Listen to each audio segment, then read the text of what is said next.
Hello everyone. हमारा आज का विषय है शब्द विचार, मॉर्फोलॉजी। व्याकरण के जिस भाग में शब्दों के प्रकार, उत्पत्ति, रूप आदि पर विचार किया जाता है उसे शब्द विचार कहते हैं। सबसे पहले हम देखेंगे शब्द किसे कहते हैं। यहाँ मैंने कुछ उदाहरण लिखे हैं। लाठ पाशा, जरसु, कबाल, जमीक। बच्चों, इन शब्दों से आपको कुछ समझ में आ रहा है? नहीं। क्यों? क्योंकि यहाँ पे हमने इन्हें अव्यवस्थित रूप से रखा है। इनका कोई अर्थ नहीं है, इसलिए ये निरर्थक हैं। ये शब्द की श्रेणी में नहीं आते क्योंकि इनका कोई अर्थ नहीं निकलता। अब इन्हीं को हमने क्रम में लिखा। पाठशाला, पाठशाला। सूरज, सूरज। वर्ड वही है, मात्राएं वही हैं, पर हमने इनको व्यवस्थित करके जमा के लिखा। बालक, बालक। जमीक, कमीज, कमीज।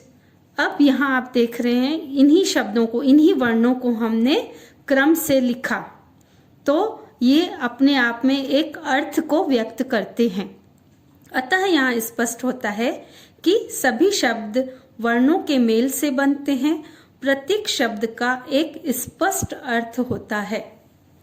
अतः परिभाषा हुई, शब्द की परिभाषा हुई, एक या अनेक वर्णों से मिली स्वतंत्र ध्वनि को हम शब्द कहते हैं।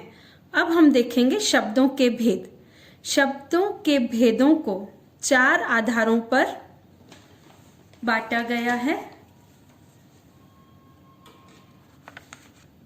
सबसे पहले रचना या बनावट के आधार पर शब्द, स्रोत या उत्पत्ति के आधार पर, प्रयोग के आधार पर, अर्थ के आधार पर।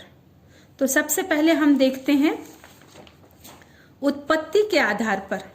उत्पत्ति के आधार पर शब्द तत्सम शब्द, तद्भव शब्द, देशज शब्द, विदेशी शब्द। उत्पत्ति के आधार पर 4 भागों में बांटा गया है। सबसे पहले आते हैं तत्सम शब्द। तत्सम ये संस्कृत भाषा का शब्द है। जैसे तत् अर्थात उसके, सम अर्थात समान, अर्थात जो शब्द सीधे संस्कृत भाषा से ज्यों के त्यों एज इट इज हिंदी भाषा में प्रयुक्त हुए हैं उन्हें हम तत्सम शब्द कहते हैं। जैसे जल, जलज, जलधि आदि। संस्कृत भाषा में भी ये शब्द ऐसे ही हैं, उनको ऐसे ही उठाकर हिंदी भाषा में हम इस्तेमाल करते हैं। इनमें कोई परिवर्तन नहीं हुआ है, इसलिए ये तत्सम अर्थात उसी के समान कहलाते हैं। नेक्स्ट है हमारा तद्भव। तद्भव, तद अर्थात उसी, भाव मतलब उत्पन्न, उसी से उत्पन्न। वे शब्द जो संस्कृत भाषा से रूप बदलकर हिंदी में आ गए, हिंदी में प्रचलित हैं, उन्हें हम तद्भव शब्द कहते हैं। अर्थात संस्कृत भाषा से उनके रूप में, उनमें थोड़ा सा परिवर्तन होकर वो हिंदी में प्रचलित हुए हैं, उन्हें हम तद्भव अर्थात उसी से उत्पन्न शब्द। दांत, सांप, हाथ, चांद आदि। अगला है हमारा देशी या देशज। वे शब्द जो क्षेत्रीय प्रभाव के व परिस्थिति व आवश्यकता अनुसार बनकर प्रचलित हो गए हैं वे देशज कहलाते हैं। जैसे पगड़ी, गाड़ी, थैला, पेट, खटखटाना आदि। कुछ बातें ऐसी होती है जब हम बात करते करते कुछ शब्द अनायास ही हमारे मुंह से निकल जाते हैं और फिर वो भाषा में प्रचलित हो जाते हैं। ऐसे शब्दों को हम देशी या देशज शब्द कहते हैं। अगला है आगत या विदेशी या विदेशज शब्द। विदेशियों के संपर्क से उनकी भाषा के बहुत से शब्द हिंदी में प्रयुक्त होने लगे। ऐसे शब्द आगत मतलब आए हुए, अन्य भाषाओं से हिंदी भाषा में आए हुए आगत, या फिर उन्हें विदेशी या विदेशज शब्द कहते हैं। हिंदी भाषा में बहुत सारे ऐसे शब्द हैं जो अरबी, फारसी, अंग्रेजी, पुर्तगाली, तुर्की आदि भाषाओं से इसमें सम्मिलित हुए हैं, इसलिए हम उन्हें आगत या विदेशी या विदेशज शब्द कहते हैं।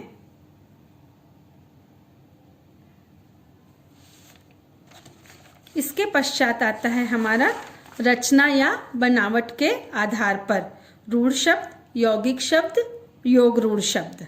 रचना या बनावट के आधार पर शब्दों को 3 भागों में बांटा गया है जो इस प्रकार है।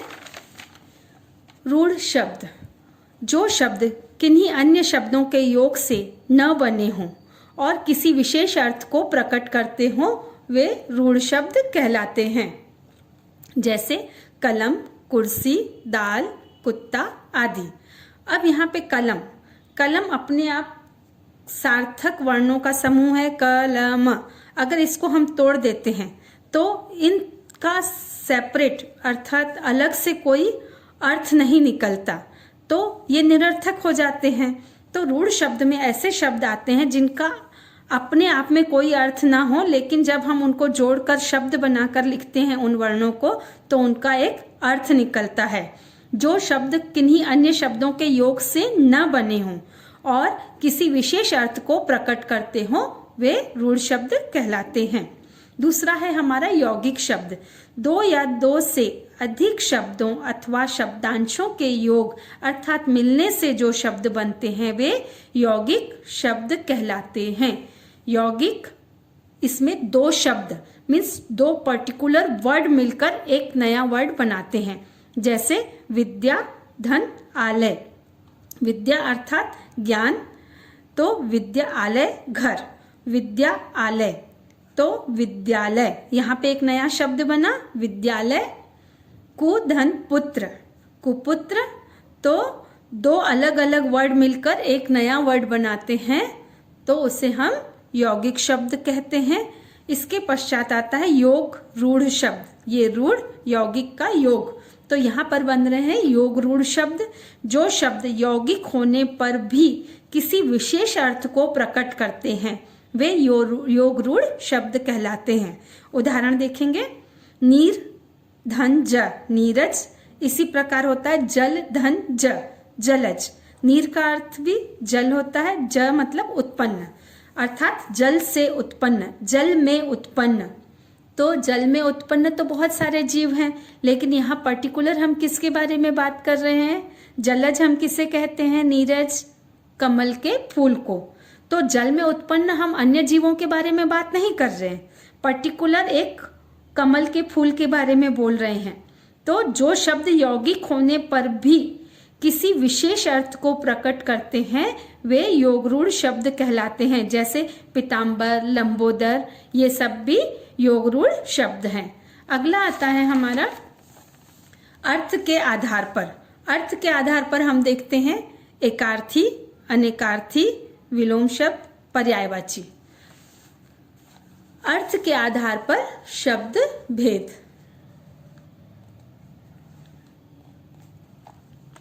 एकार्थी शब्द वे शब्द जिनका प्रयोग सामान्यतः एक ही अर्थ में किया जाता है वे एकार्थी शब्द कहलाते हैं।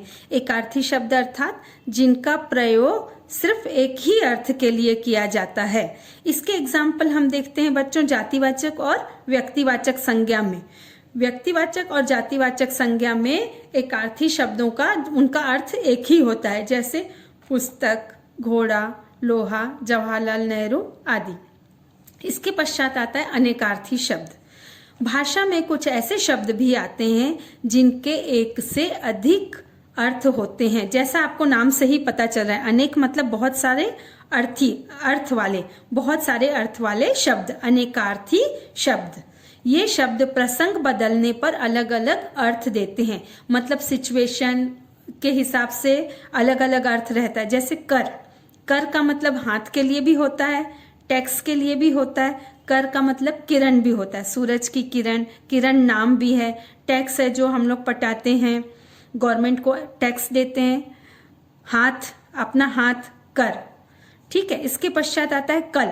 कल मतलब शोर, कल कल करती बहती नदी, आपने सुना होगा, तो शोर करती हुई बहती नदी।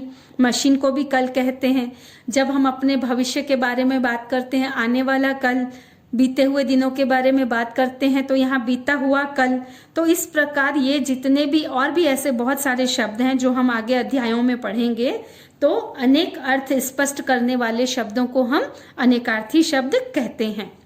इसके पश्चात आता है हमारा पर्यायवाची या समान अर्थी शब्द। समान अर्थ वाले शब्द जिन्हें हम पर्यायवाची शब्द भी कहते हैं, जहां एक अर्थ को प्रकट करने वाले अनेक शब्द हो। यहाँ पे एक शब्द के अनेक अर्थ पढ़े आपने। पर्यायवाची में एक ही अर्थ को प्रकट करने वाले बहुत सारे शब्दों को हम पर्यायवाची कहते हैं। जैसे हमें ईश्वर कहना है तो ईश्वर को कुछ लोग कहते हैं प्रभु, कोई कहता है परमात्मा, कोई कहता है भगवान, कोई कहता है यीशु। तो ये क्या हुए उसके पर्यायवाची शब्द। ऐसे ही पक्षी का पंछी, खग, विहग, मानव, मनुष्य, इंसान, जन। तो पर्यायवाची शब्द एक ही चीज के बहुत सारे नाम। नेक्स्ट है हमारा विलोम या विपरीतार्थक शब्द। ऐसे शब्द जिनका अर्थ शब्द के अर्थ से उल्टा हो, अर्थात जो आपस में उल्टा अर्थ बताते हो, उन्हें हम विलोम शब्द, विपरीतार्थक शब्द कहते हैं। जैसे हमने रात कहा, रात का उल्टा होता है दिन, दुख का उल्टा सुख, लाभ का उल्टा हानि। तो ऐसे शब्द जो एक दूसरे का उल्टा अर्थ बताते हैं, विपरीत अर्थ बताते हैं, उन्हें हम विपरीतार्थक शब्द कहते हैं। अगला है हमारा विकार या प्रयोग के आधार पर। विकार के आधार पर और प्रयोग के आधार पर शब्दों को दो भागों में बांटा गया है, विकारी शब्द, अविकारी शब्द। विकारी शब्द में आते हैं संज्ञा, सर्वनाम, क्रिया और विशेषण। अविकारी में आते हैं क्रिया विशेषण, संबंध बोधक, समुच्चय बोधक और विस्मय बोधक। समुच्चय बोधक को योजक भी कहते हैं, विस्मय बोधक को घोतक भी कहते हैं।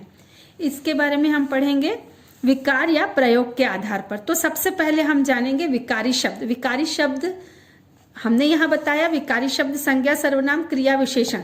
लेकिन इन्हें विकारी शब्द क्यों कहा जाता है ये देखेंगे। विकारी शब्द जिन शब्दों का रूप लिंग, वचन, कारक तथा काल आदि के कारण बदलता है, वे विकारी शब्द कहलाते हैं। अर्थात जिन शब्दों के रूप में लिंग मीन्स जेंडर, वचन मीन्स नंबर, काल टेंस के कारण परिवर्तन होता है, बदलता है, उनका रूप बदलता है, उसे हम विकारी शब्द कहते हैं। ये 4 प्रकार के होते हैं, संज्ञा, सर्वनाम, क्रिया, विशेषण। उसके पश्चात आता है अविकारी शब्द। विकार, यहाँ पे विकार उत्पन्न हो रहा है, चेंजेस आ रहा है, तो विकारी शब्द। अब यहाँ पे चेंजेस नहीं आता, अविकारी शब्दों में चेंज नहीं आता, चेंज परिवर्तन नहीं होता। वे शब्द जिनके रूप में किसी भी कारण से विकार उत्पन्न नहीं होता, अर्थात लिंग, वचन या काल के आधार पर उनमें परिवर्तन नहीं होता, उसे हम अविकारी शब्द कहते हैं। जैसे धीरे धीरे, किंतु, परंतु, क्योंकि आदि। अविकारी शब्दों के 4 भेद हैं, क्रिया विशेषण, संबंध बोधक, योजक या समुच्चय बोधक, घोतक या विस्मय बोधक। अब हम यहाँ देख रहे हैं धीरे धीरे, किंतु, परंतु। अब मैं बात करती हूँ, वह किसी लड़के के बारे में बात करते हैं। राम धीरे धीरे चल रहा है, रमा धीरे धीरे चल रही है, हाथी धीरे धीरे चल रहा है। तो उसमें चेंजेस किस में नहीं आया? हाथी चलता है, रमा चलती है, राम चलता है। परिवर्तन धीरे धीरे में नहीं आया, तीनों के लिए हमने सेम वर्ड यूज किया, तो ये क्या हुआ? अविकारी। इस प्रकार अविकारी शब्द और भी हैं बहुत सारे, धीरे धीरे, किंतु, परंतु, क्योंकि। तो बच्चों, आशा है आपको ये समझ में आया होगा। धन्यवाद।